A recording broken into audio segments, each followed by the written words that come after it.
Hello everyone, I am Tacit, and today I'm going to be going over the new Mythic of the Guardian of Law, added to Gems of War. So it is in the Glory Gem Guild and VIP chest drop table for this week only, and then it'll be in the drop table with everything else. As far as this Mythic is concerned, it is very interesting. It's an in-between of Phoenicia and Megavore, having much of a similar AoE to that of Phoenicia if you so choose, or it can end up having a very similar mechanic to that of Megavore. It is technically weaker than both of them individually, however it has the combination of both while having a ridiculously high spell reduction, so high that it is the highest in the game, not counting extra durability that you can gain off of something like Tina 9000 or something similar. It is currently the highest spell reduction out of anything, while still having skull reduction. This is probably the first instance where we've gotten a tank that is actually usable, mostly because they didn't make the ability completely useless like they do in most of them. But it has 40% score reduction and 80% spell reduction. Most noteworthy thing that is not here, that you could of course build around it, is it does not have any immunes. So you're going to need a Blessed or something similar, as if you don't, one single stun is enough to get rid of all of its reduction, basically making it near useless. Maybe not completely useless, but you know. Its main gimmick is that it's really tanky, as long as it's not stunned. It has a choice mechanic, so we haven't had too many of these for Mythics, and this one is a little bit interesting, mostly because you're probably going to want to use the AoE, and it's actually quicker to cast the first one than the second, so you might accidentally misclick the true damage occasionally, but I feel like you are going to run the AoE a little bit more often, but the true damage can still be good at finishing. It really depends if you're running more of a physical damage team or a true damage team. Very rarely are you using both of them in combination, so you're more often not just going to be using one or the other, but the main exception being that regardless of team build, when there's only one enemy left, you're obviously going to, do the true damage finisher. But basically, it does a bunch of true damage to a chosen enemy, death marks them, and drains their mana. So if they happen to live, it'll potentially kill them outright with death mark, and you also drain their mana, so even if they live, they won't have any mana to go use. Or you can end up dealing damage to all other enemies. So you'll choose, from how I understand this, I haven't actually used this yet since we're about to get it in the key opening. However, how I understand this is you choose a target, and it'll hit everything that is not that target. It's very similar to about how much damage Phoenicia will hit, except it hits everything except the thing you target. So it's only hitting 3 out of the 4, so it is getting a little bit less damage in that regard. However, you have the option of choosing between two different things, a finisher or something that hits everything except the one target. So a little bit weird in that regard, but it's still usable. It's definitely usable. And obviously its main gimmick is 80% spell reduction, the highest by far in the game. We have two others that are really high. One that has 75% reduction but has no durability gain, and obviously Tina 9000 that has 50% reduction, however it gains a massive armor gain, making it even more effectively tankier than this Mythic in some situations if you're up against physical damage magic. It would still be tankier to use Tina 9000, however in true damage related instances, this would be way tankier than Tina 9000, assuming it is not stunned. But you can of course set Bless, Cleanse, other things to try to get past that. Anyways, let's go open this Mythic. No, I do not want to buy that. Well, let's go get this Mythic and gem keys. We're going to do 200 at a time. Let's speed it up this time. Hopefully we'll get it early or spend a couple thousand keys trying. Let's see. Can we get it? Are you in there? You're in there somewhere. So let's see. This is 800 now. We're up to 1,000. We're about at drop rate now. There we go. Okay. We got it almost at drop rate, so that's not too bad. So there he is, Guardian of Law. Let's go upgrade this thing and go test it out. Of course, we already have all teams built. All of them are in the description below if you want to go and copy-paste any of them. Oh yeah, I can't do unowned anymore, can I? Let's go do upgradable, since it's pretty much one of the only things we need to upgrade. And just for the sake of time, let's just throw some orbs at it. We got them, might as well use them. I don't think those stacks are going anywhere anytime soon. So we'll go max him all the way out. Will he be worth elite medaling? Probably not. Though, if I'm not mistaken, isn't he a mage? Hold up. Oh, that's interesting. Oh, he gains a mix of magic and durability. Interesting. So he still gains 3 magic, but also gets a little bit of durability so he can tank with that spell reduction. Interesting. I'm not sure if that's more or less worth it than being a mage. As you know, having higher magic would be nice for hitting higher, but I don't know. That's definitely an interesting typing for it to have in that regard. But anyways, let's go test this thing. Oh, I just got rid of the thing again. Let's go back to Guardian. Oh gosh, there's so many things with the word Guardian in it. Oh no. Wait, he is called Guardian, right? Let's see. Wait, is he just called... Oh yeah, Guardian of Law. There we go. Let's go put him in everywhere. We use Stonehammer as a placeholder, as he has the exact same color. Unfortunately, Stonehammer, not that many uses. However, this guy might actually be the first tank Mythic to be ever so slightly usable. Oh no, let's go test him out. Since he is from Sword's Edge, you know what? Let's go mess around with him at Sword's Edge. Might as well. So let's go see what we can do. Start from the top.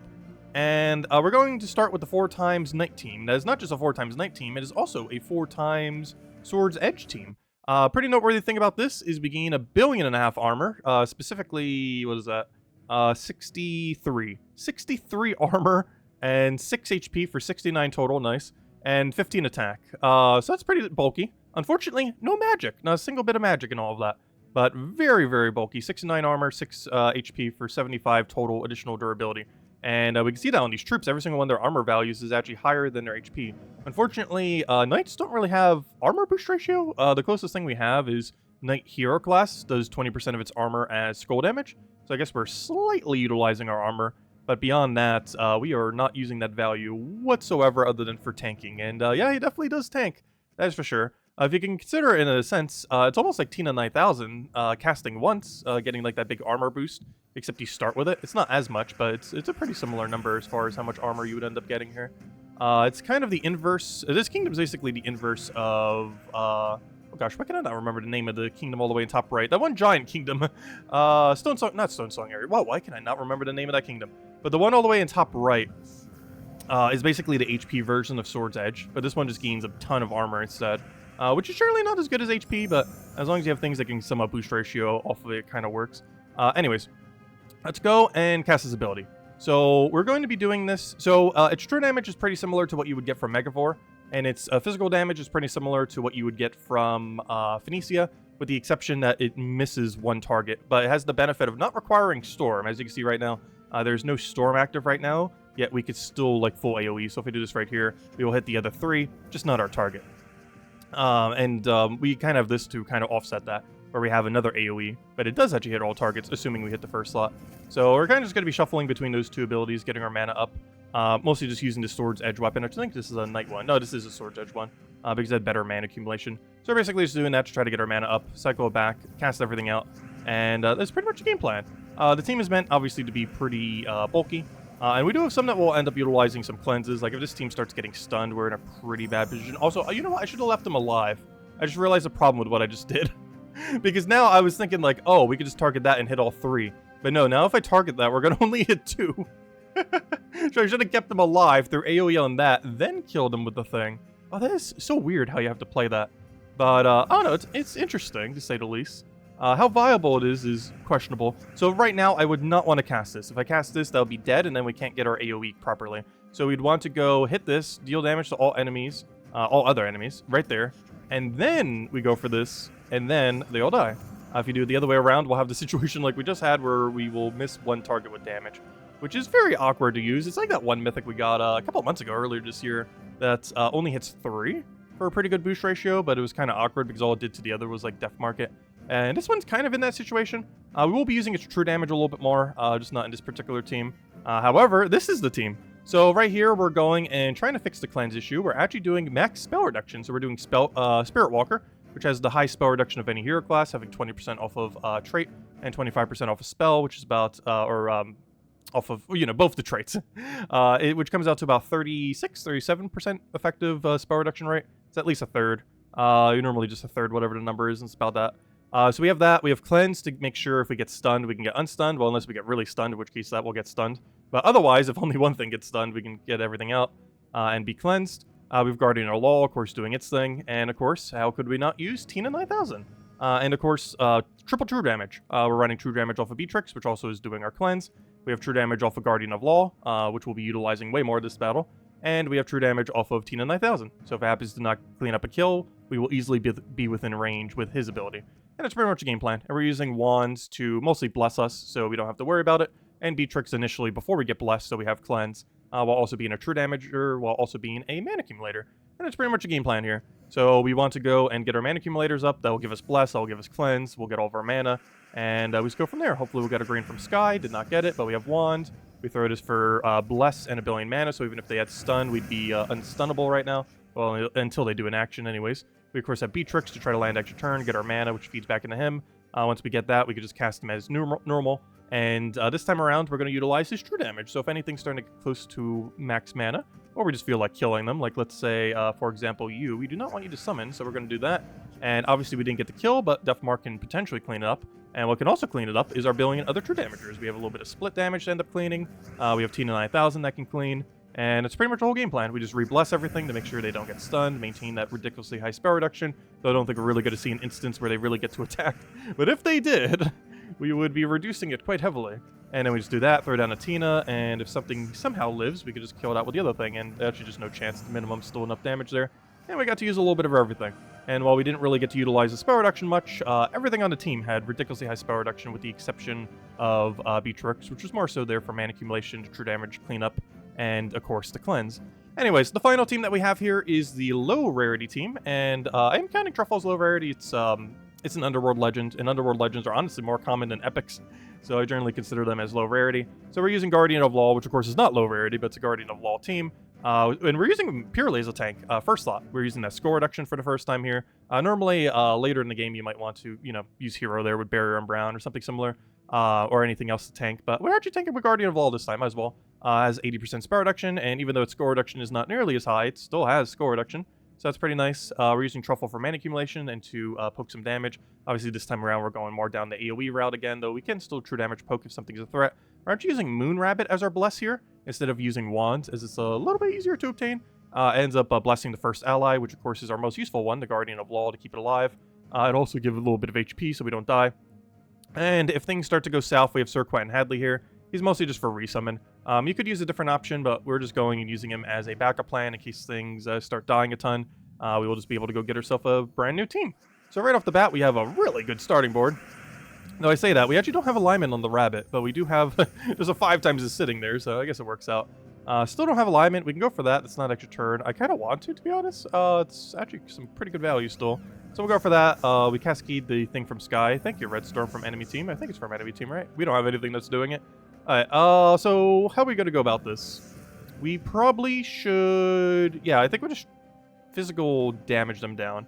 So we're going to have to do the first slot thingy again and make sure not to overkill. Though we can still get the skull pokes whenever we want. But we don't really have a way to overkill this time, so I guess it's going to be fine. Mana accumulation is going to be a little bit weirder. I was considering putting Leprechaun on this team and end up opting for Sir Quentin Hadley, just safer. However, it does make the team a little bit slower not having that little bit of extra mana accumulation there. That's not too big a deal. We can feed back into that. The only problem is we need alignment, and we don't quite have that right now. I actually kind of want him to take a skull here, just to get him distracted. Green would be the most optimal here. We'll stick a blue for now. We can try for that off the Sky. We are feeding brown into him, so we'll try for it. We did get it. Alright, now we can kind of start casting everything again. So we're going to throw down our full AoE onto you. We'll throw down our Truffle. We'll get, ideally, this with alignment. Not sure if we're going to have it by then. We do not. I could take Skull Poke. Skull Poke, yeah, we'll go for it. And then we can go for Sir Quentin Hadley. This also creates blue, which will ideally give us our alignment for Moon Rabbit, at least in theory. So we do that. It did, if he doesn't ruin it. He did not ruin it. Okay, so we can do that, get all of our mana. Ideally all of our mana, not quite, but a nice little chunk there. We do not have alignment. We can go for the little thingy, but we'll go for the Truffle here. And we only have one left. And this is the first instance where we really had to do this. Of course, if you keep spamming AoE, but you're not hitting one target, well, that one target's probably going to be alive by the end if you didn't get enough skulls, which is exactly what happened here. Luckily, unlike some things in the game that have a similar mechanic where they hit everything but one, this one does actually have a way to hit that one. You could do the true damage option, and then boom, dead. So, yeah, we have that as an option. Overall, the Mythic's interesting. It's definitely not a useless Mythic. I would say it's probably the most useful tank Mythic that they've added. If you don't count Tina 9000 as a tank Mythic, as it's more so a damage source than anything, even though it does tank. But as far as like any dedicated tank Mythics, like the ones that get like 75% plus reductions and things, out of any of them in that category, I would say it is the strongest tank Mythic in the game.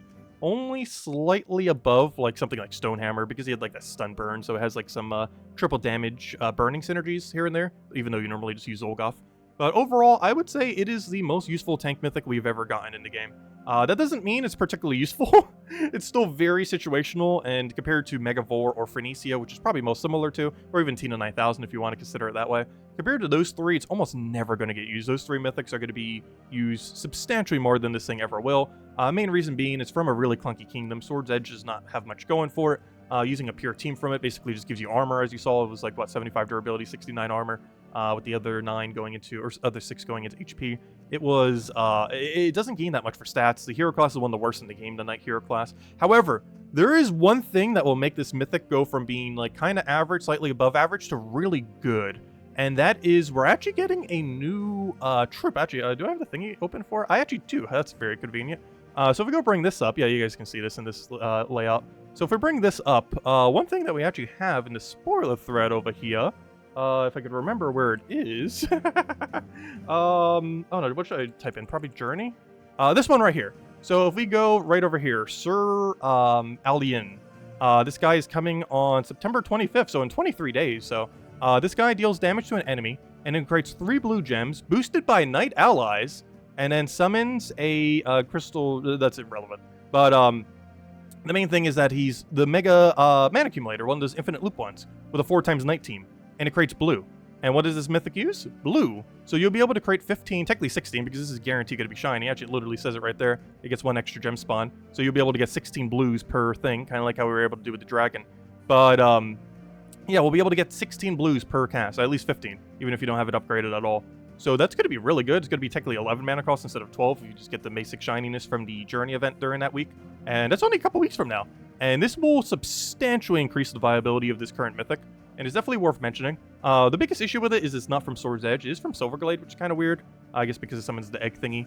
But aside from that, it's going to be some really good synergy with this Mythic. To the point you could even technically double up on this Mythic. I'm not sure I'm going to bother going out of my way to get a second one. I'd rather just use like that one guard guy that we were using in that one team. That hits like all enemies and like does the extra effect on the first. Like, I'd rather use that in combination with one of this Mythic rather than doubling up on the Mythic. You also get more of a team bonus that way, and still get the 4x Knight bonus for a little bit of armor. But overall, yeah, this thing will definitely increase the viability of this Mythic, so it's worth considering, as this will basically be one of the bigger synergy things that you would use for it, as there are not too many good blue Knights in the game. Like, if we go check a full list right now of blue and then troop type of Knight, the selection is not the greatest. There's a lot to choose from, but not that many good options. Like, we would just have Champion of Anu was the one I was referring to, with Guardian of Law, like those two combo. But then what else do we have? Like, War, that does barely anything, surprisingly, even though it's the first Mythic in the game, and technically named after the game. This guy doesn't really do anything. Lady Morana's 2 RNG base. This takes too long to get rolling. But yeah, there's like almost nothing. It's just Guard of Law and maybe Champion of Anu in combination. Like that's our whole selection currently. So there's not much to do with it, but that means Guardian of Law in that context will actually be very viable, as it'll be one of your few options. Because the team is basically going to be Hero doing something, that troop we were just going over, and then Guardian of Law plus Champion of Anu, unless you wanted to double up one of these instead of going one of each. But it'd probably be a little bit more viable going one of each. And yeah, that's pretty much the whole team. And that would basically be the whole Blue Knight team of the future, once that troop comes out in about 3 weeks from now. So, well, technically 4 weeks from now, 23 days. But yeah, so Guardian of Law, it's decent. It's going to become better in about 4 weeks.